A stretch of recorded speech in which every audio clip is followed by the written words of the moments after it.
उनके पास कोई विजन अपने पार्टी के लिए नहीं, देश के लिए छोड़।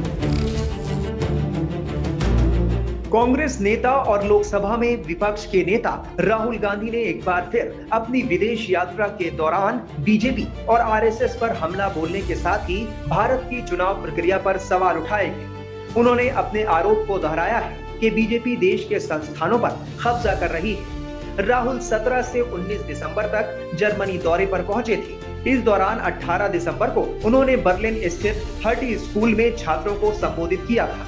कांग्रेस ने सोमवार रात इस बातचीत का 1 घंटे लंबा वीडियो जारी किया। राहुल ने जर्मनी में अपने भाषण के दौरान कहा कि हमारे सामने एक बड़ी चुनौती ये है कि उत्पादन का काम ज्यादातर चीन के हाथों में चला गया है। इसके चलते भारत, अमेरिका या जर्मनी जैसे देश सिर्फ सर्विस सेक्टर से बड़े पैमाने पर रोजगार नहीं पैदा कर सकते। मैन्युफैक्चरिंग और उत्पादन बहुत जरूरी है, लेकिन अब ये क्षेत्र चीन के पास ज्यादा है। देखिए, राहुल गांधी जी जब इस तरह की बात करते हैं तो लोगों के पास कोई ऑप्शन नहीं बल्कि हंसना पड़ता है उन पे।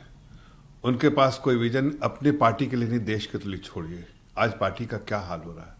उनके बड़े बड़े लीडर उनको छोड़ के जा रहे हैं, उनके सारे साथी उनको छोड़ के जा रहे हैं, और जो है भी वो भी उनसे दुखी है इसलिए कि किसी और पार्टी में उनको नहीं लिया जा रहा है, इसलिए वो वहाँ पर है, लेकिन अपॉर्चुनिटी की तलाश में है। जहाँ तक फंडिंग का सवाल है, जाहिर है जिस पार्टी का पैन इंडिया प्रेजेंस है, सबसे ज़्यादा उनके इलेक्टेड रिप्रेजेंटेटिव हैं, और बहुत सारे ऑर्गेनाइजेशन एक फार्मूला रखते हैं कि जिसमें ज़्यादा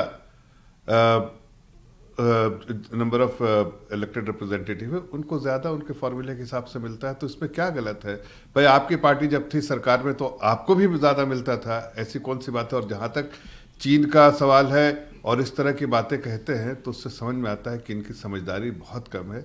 देश आगे बढ़ रहा है, मैन्युफैक्चरिंग स्पेस आगे बढ़ रहा है, और हमारे यहाँ ज़्यादा से ज़्यादा जो अगर आप वैसे वर्ल्ड क्लास इंफ्रास्ट्रक्चर बना के रखते हैं तो आज शायद हमारे यहाँ भी इन्वेस्टर होते हैं, लेकिन वो world class infrastructure global investors को चाहिए, तो वो मैन्युफैक्चरिंग स्पेस के लिए वो सब चीज़ ज़्यादा ज़रूरी है। तो वो सारी चीज़ें आदरणीय प्रधानमंत्री कर रहे हैं, और ताकि ग्लोबल इन्वेस्टर्स यहाँ पर अपनी शॉप डालें और यहाँ से मैन्युफैक्चरिंग शुरू हो।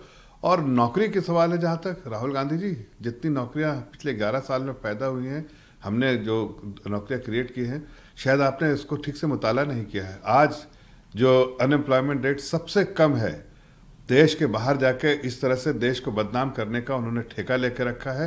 हकीकत में उनको देश के बारे में जानकारी नहीं, और उनके जो लिखने पढ़ने वाले लोग हैं वो सिर्फ मोदी जी को बदनाम करना चाहते हैं, और देश के बारे में नहीं, मोदी जी को बदनाम करना चाहते हैं। इसलिए उनको ऐसे स्क्रिप्ट देते हैं जिसमें ना सच्चाई है और ना कोई तथ्य है। लेकिन राहुल गांधी तो राहुल गांधी है, वो तो वही बोलते हैं, उनकी समझ कम है, बोलते वही है जो उनको लिख के मिलता है।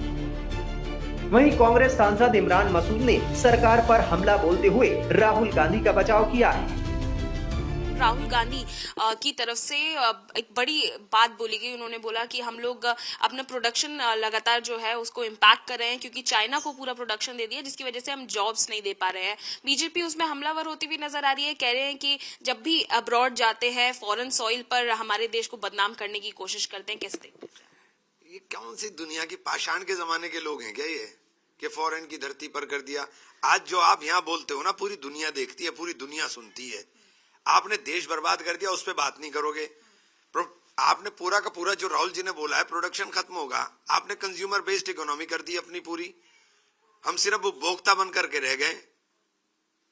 हमारा सिर्फ दोहन ही तो हो रहा है। राहुल गांधी देश के लिए बोलते हैं, आपकी समझ में नहीं आता। सर, डेमोक्रेसी को लेकर भी उन्होंने कहा कि किस तरीके से जो मशीनरी है उसको कहीं ना कहीं मैनिपुलेट करने की कोशिश की जा रही है। बीजेपी उसमें भी कह रही है कि जॉर्ज सोरोस का जो एजेंडा है वो चला रहे हैं। जॉर्ज सोरोस का एजेंडा चला रहे हैं। आप लोकतंत्र को खत्म कर रहे हो, इतने खूबसूरत लोकतंत्र को, जो पूरी विश्व का सबसे बड़ा लोकतंत्र था। यहाँ आपने ऐसे ऐसे आप काम कर रहे हो कि लोकतंत्र बचेगा ही नहीं। तो आप बताइए, लोकतंत्र नहीं बचेगा तो क्या होगा? वो बाबा साहब का सपना चकनाचूर हो जाएगा। बीजेपी की सहयोगी जेडीयू ने भी राहुल गांधी के इस तरह विदेशी धरती से बयानबाजी को लेकर सवाल उठाए। देखिए, हैरानी है। हम बार बार ये कहना चाहते हैं कि इस देश पर इमरजेंसी थोपने वाली पार्टी कांग्रेस है। न्यायपालिका के पर कतरने वाले लोग, प्रेस की आज़ादी छीनने वाले लोग आज लोकतंत्र की दुहाई दे रहे हैं। बजाय इसके अगर वो अपनी गलतियों का मूल्यांकन करते, आत्ममंथन उनको और उनकी पार्टी को करना चाहिए कि कौन सी ऐसी वजह है कि दुनिया में कांग्रेस की पहचान एक ऐसी पार्टी के तौर पर है जिसने इस देश को आज़ादी दिलाई। आज राहुल जी के नेतृत्व में कांग्रेस रसातल की तरफ बढ़ गई है। कुछ राज्यों तक उनका आधार बचा है और वहाँ भी गहरे असंतोष का वातावरण है और उन राज्यों में भी हालात उनके लिए अनुकूल नहीं है। इसीलिए ये बार बार जो लोकतंत्र, संविधान, निर्वाचन प्रक्रिया, इलेक्शन कमीशन ऑफ इंडिया को लेकर के वो आरोप लगाते हैं, इसके बजाय उन्हें आत्ममंथन करने की जरूरत है। राहुल गांधी प्रोग्रेसिव अलायंस के आमंत्रण पर 3 दिन के दौरे पर 17 दिसंबर को जर्मनी पहुंचे थे। ये अलायंस दुनिया भर की 117 प्रगतिशील राजनीतिक पार्टियों का एक प्रमुख समूह है। राहुल गांधी ने पहले दिन म्यूनिख स्थित ऑटोमोबाइल कंपनी BMW के मुख्यालय का दौरा भी किया था।